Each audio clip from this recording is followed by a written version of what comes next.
Welcome to Daily Ad Brief. I'm Christina Daves, your host of More to Media, and today we are headed to New York, New York to chat with Eric Meth of Surfside. Welcome, Eric. Thank you. Appreciate it.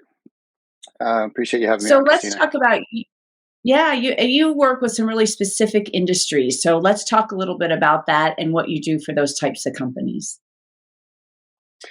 Sure thing. So, Surfside at its core is a customer data platform, a CDP. We primarily are working within the cannabis industry. So, working with big, large, what we'll call multi state operators. So, those that have grow facilities, manufacturing, processing, retail locations across multiple states, all the way down the line. In this industry, you've got those big MSOs, you've got sort of second tier, which typically operate in single states against multiple locations. And then you have a larger amount of individual operators. So a lot of small businesses, mom and pop type shops, all across North America. So we cover currently Canada and the US. And really, what we're doing is taking both online and offline data, pull it into audience segments, and then we have an advertising platform, the demand side platform that executes digital advertising programmatically targeted to those individuals that these businesses are looking to reach.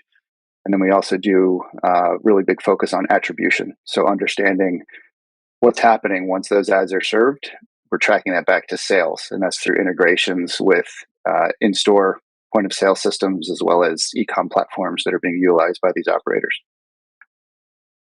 And so what are you doing now specifically in our new cookieless world? So many things have been shut down. How are you getting that data? So we're not just relying on cookies, thankfully. So we're utilizing multiple touch points with the consumer. Most of it is coming through device identity. So we maintain an audience graph of about 300 million consumers, all tied to multiple device IDs. We are using beacons or pixels, but more in a first party manner versus a third party manner.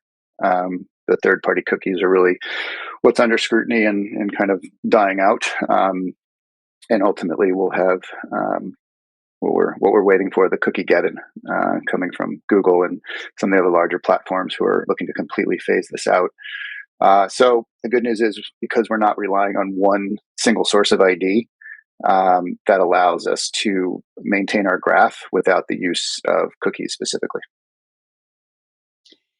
And do you advertise differently, for a tablet, a phone, desktop, laptop, or is it all the same and it just hits all the different platforms? Yeah, so based on the type of program that we're running, we might be optimizing more towards mobile inventory. So because everything is programmatically accessed as far as the inventory, that really allows us to be a little more nimble.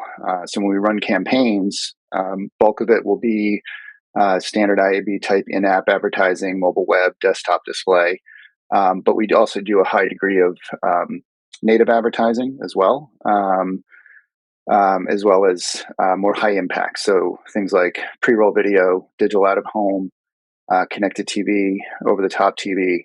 All these are accessible through the marketplaces, and provided that the publishers or the platforms are allowing for cannabis. And surprisingly, there's a larger and larger amount. I should say, not so surprisingly, given the need for publishers to find ad revenue, and also the compliance side that we handle, being able to target these ads highly compliantly to ensure that they're age gated properly to 21 plus in adult use markets. Making sure that there's no false health claims. The creative is vetted. A lot of times it's also vetted by the state that has a regulatory compliance panel.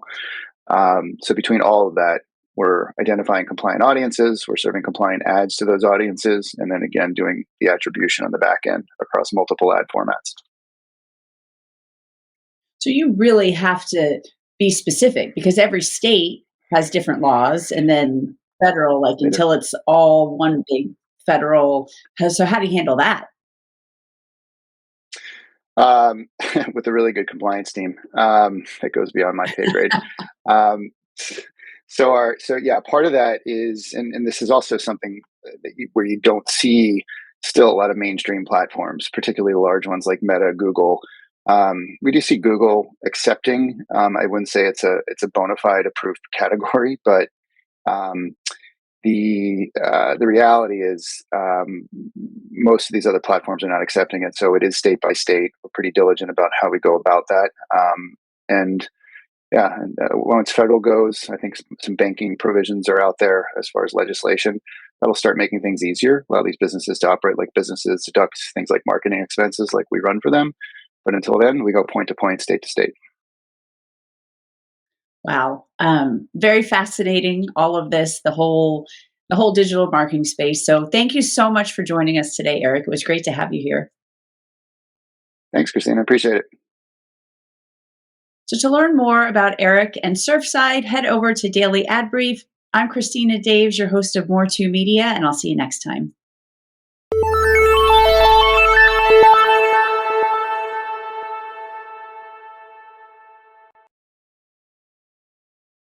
Simplify presents Addressable CTV, combining the power of TV with the targeting and attribution of digital. Simplify's Addressable CTV delivers massive reach with the ability to scale without sacrificing precision. TV buyers can generate incremental reach with household-level targeting, frequency controls, reporting, and insights.